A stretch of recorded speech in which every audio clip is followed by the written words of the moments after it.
எல்லாம் போகுதே உலக மாய்கையிலே. ஓ தேவ கோபம் வருமுன் உன் மீட்பரண்டை வாராயோ. ஏசுராஜா வருவார், இன்னும் கொஞ்சம் காலம்தான், மோட்சலோகம் சேர்ந்திடுவோம். இயேசு கிறிஸ்துவின் பரிசுத்தமுள்ள நாமத்திலே உங்களுக்கு வாழ்த்துக்கள். மார்க்கு 9:31 இப்படி வாசிக்கிறோம். ஏனெனில் மனுஷகுமாரன் மனுஷர் கைகளில் ஒப்பு கொடுக்கப்படுவார் என்றும் அவர்கள் அவரை கொன்று போடுவார்கள் என்றும் சொல்லப்பட்டு 3ஆம் நாளிலே உயிர் தெழுந்திருப்பார் என்று அவர் தம்முடைய சீஷர்களுக்கு போதகம் பண்ணி சொல்லியிருந்தார். ஆண்டவராகிய இயேசு கிறிஸ்து இந்த உலகத்தில் மனுஷ சாயலிலே பிறந்த தேவகுமாரனாயிருந்தார். ஆண்டவர் இயேசு கிறிஸ்து சகலத்தையும் அறிந்தவராயிருந்தார். அவரிடத்தில் எந்த ஒரு காரியமும் மறைந்திருக்கவில்லை.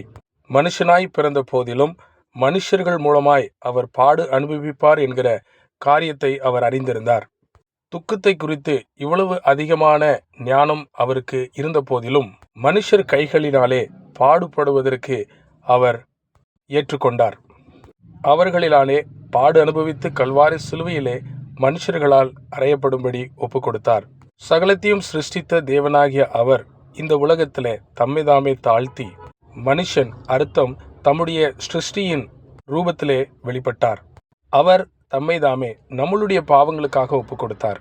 காரணம், அவர் நம்மளிடத்தில் அன்பு வைத்திருக்கிற தேவனாயிருக்கிறார். ஆண்டவர் இயேசு கிறிஸ்து நம்மிடத்தில் அன்பு வைத்திருக்கிறார். ஆகவே எந்த ஒரு துக்கத்தை குறித்தோ நிந்தைகளை குறித்தோ அவமானத்தை குறித்தோ கவலைப்படாமல் தம்மைதாமே அவர் உங்களுக்காக எனக்காக பலியாக ஒப்பு கொடுத்தார். மனுஷர்களால் அவர் துன்புறுத்தப்படுவார் என்பதை அவர் அறிந்திருந்தார்.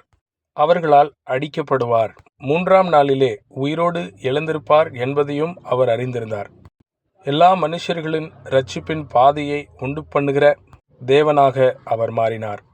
எனக்காக உங்களுக்காக தேவனால் ஆயத்தப்படுத்தப்பட்ட தீர்மானத்தை நிறைவேற்ற இயேசு கிறிஸ்துவை அவர் மூலமாய் நாம் இரட்சிப்பை பெற்றுக்கொள்ளலாம்.